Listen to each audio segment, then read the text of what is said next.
Good evening. How are you doing? This is Kim Jackson.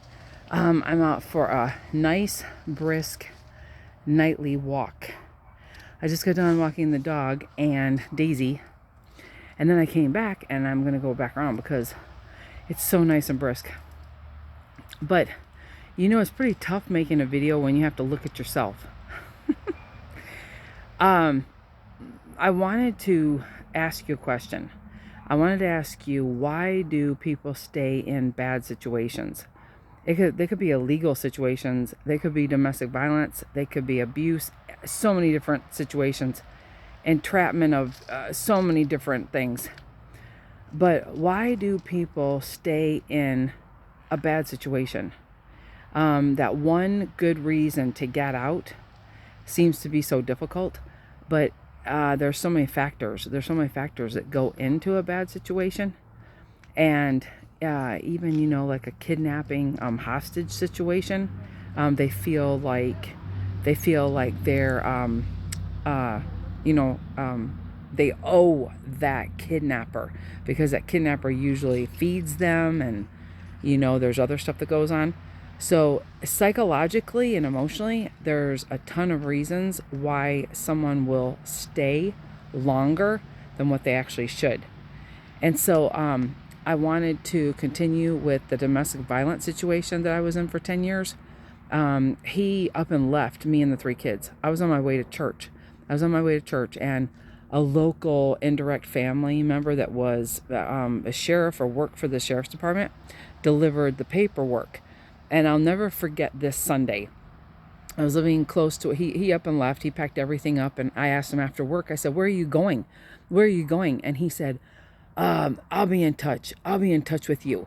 And I was like, after 10 years of being pushed around, I just felt really numb. I wasn't going to beg him to stay.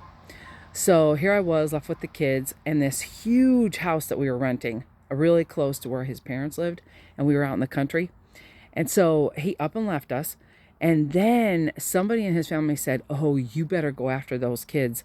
You better go after those kids for child support, because she will go after you." Well, that wasn't even the situation. Because he had decided while we were separated, he was just going to pay me a certain amount of money. So DSS caught wind of that when I went down to ask for help at one point. And let me hang up on this. And so DSS found out when they asked me the situation, and I said, well, he left me and the kids alone by ourselves, and he moved down to the beach, stayed in his parents' little trailer. And this is a real country town that I was dealing with. It has the good old boy system running thick through this county, Columbus County, North Carolina. Oh my gosh, if you knew situations and you knew stories.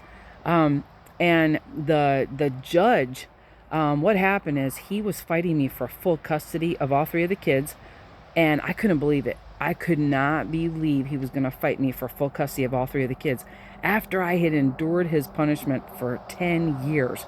After 10 years enduring his punishment. And so we went through 3 days of custody court, and he paid quite a bit of money for this one particular lawyer. I tried to secure the same lawyer, but I was like a day late. And they said, "We're sorry, Mrs. Gore." Gore, oh boy. "We're sorry, Mrs. Gore.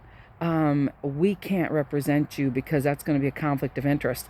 And I'll never forget, I was at work, and I was like, I took the phone and I hung it up so hard, and I said, "Ugh," because he was always, he was so competitive with me. It was terrible. And he was jealous. He was really jealous of me and my relationship with our children. He was so jealous of that relationship. It was terrible.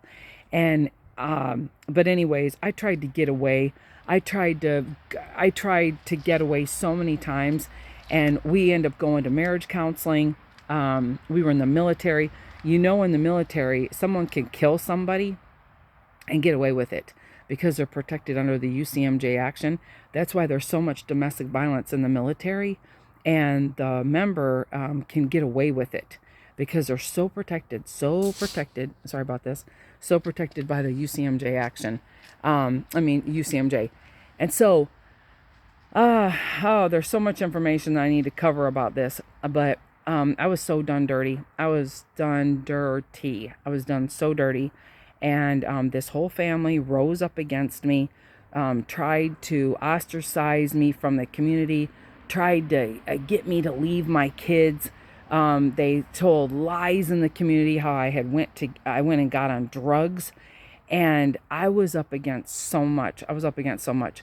But anyways, I wanted to just say hi because it's a nice brisk night, and my face is healing. My face is healing, and I hope you have a great evening, and know how wonderful and special you are.